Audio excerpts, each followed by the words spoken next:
반갑습니다. 오늘 본문에서도 여러가지 주제가 등장합니다. 1절부터 3절에서는 하나님의 주권과 섭리를 말씀합니다. 왕이 왕 마음대로 하는 것처럼 보이고 자기 기분대로 하는 것처럼 생각할 수 있습니다. 자기 자신이 제일 높다고 생각할 수 있습니다. 그러나 그 왕을 다스리는 분이 하나님이십니다. 여호와께서 왕의 마음을 다스리시며 그 생각의 방향을 도랑물처럼 마음대로 바꾸십니다. 왕이 최고 통치자가 아니라 여호와 하나님이 왕 중의 왕이시고 만왕의 왕이십니다. 생각의 방향을 마치 물줄기의 흐름을 바꾸는 것처럼 그렇게 하나님께서 바꾸시는 분입니다. 왕뿐만이 아닙니다. 사람의 행위가 자기 보기에는 다 깨끗한 것 같아도 마음을 살피시는 여호와 앞에서는 그렇지 않습니다. 사람이 자신 보기에 깨끗해 보일지 모르지만 하나님 보시기에는 아닐 수 있습니다. 그러니 왕이든지 누구든지 겸손해야 하는 것이죠. 나보다 높은 분이 계시고 나의 궤도를 바꿀 수 있는 분이 계십니다. 나의 마음도 살피시는 분이 계십니다. 그런 하나님께 종교적인 의무나 행위만 한다고 문제가 없을까요?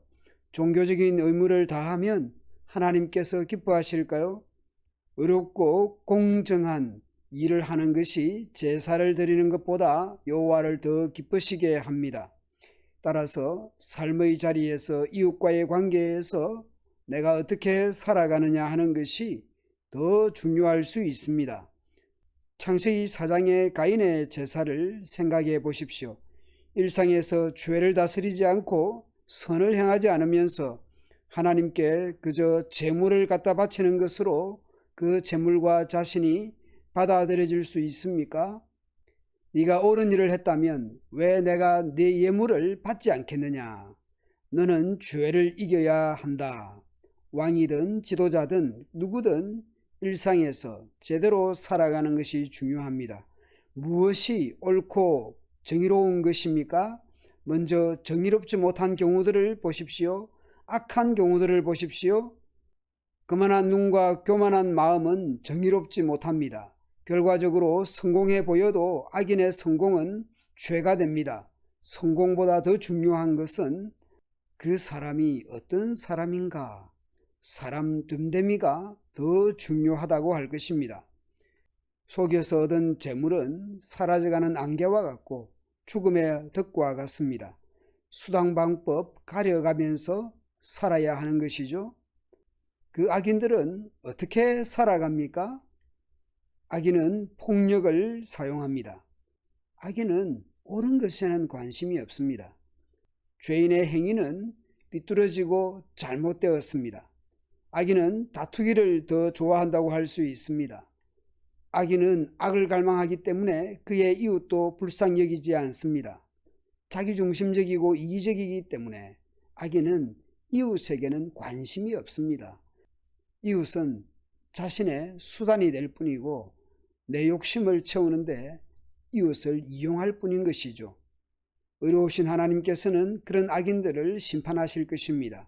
의로우신 하나님은 악인의 집을 살피셔서 악인을 파멸에 던져 넣으십니다. 그러면 어떻게 살아야 합니까? 어떻게 사는 것이 정의롭고 옳은 삶입니까?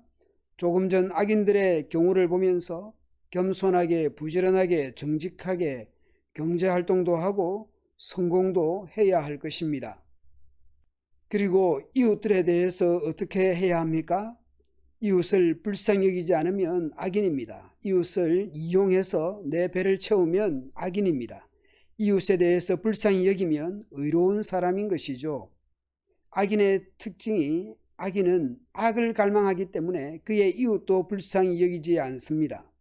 곧 의인은, 정의로운 사람은 이웃을 불쌍히 여기는 사람입니다. 미얀마에서 죽어가는 양민들, 수많은 사람들이 한순간에 이렇게 피해를 입은 세월호 사건, 갖가지 어려움을 겪는 사람들, 그런 경우들도 불쌍히 여기는 마음을 가져야 합니다. 뿐만 아니라 나의 배우자를 불쌍하게 여기십시오. 나의 부모든 나의 자녀든 나의 가까운 사람들을 불쌍히 여기십시오.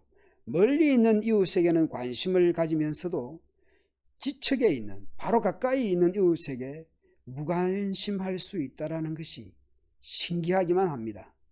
여러분의 가정공동체, 우리 교회 공동체 안에 있는 사람들을, 형제 자매들을, 가족들을 불쌍히 여기십시오. 반대의 경우도 있죠. 자기 식구들만 불쌍하다고 생각하고 다른 사람에 대해서는 또 무관심한 사람들도 있을 것입니다. 그것은 성경적이지 않습니다. 교회 밖 사람들도 자기 가족은 그렇게 사랑하는 것입니다. 여러 가지 기도 제목으로 기도하는 성도들이 있습니다. 부모 때문에, 자녀 때문에, 자신 때문에, 경제적, 정신적, 관계적 여러 가지 힘든 중에 있는 지체들을 불쌍히 여기십시오. 그것이 사랑과 정의, 긍휼과 공의, 인자와 진리입니다. 자신이 제일 불쌍하다고 생각하지 마십시오.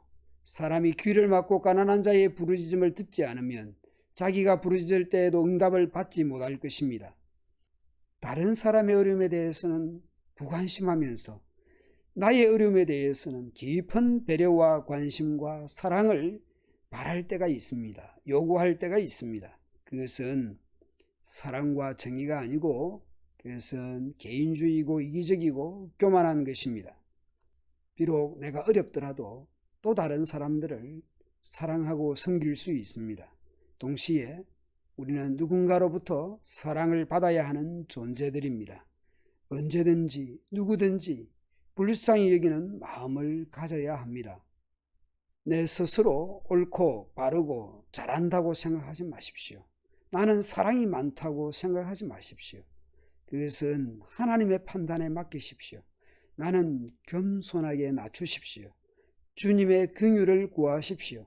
그리고 누구에게든지 친절하고 배려하고 섬기고 도우려고 하십시오.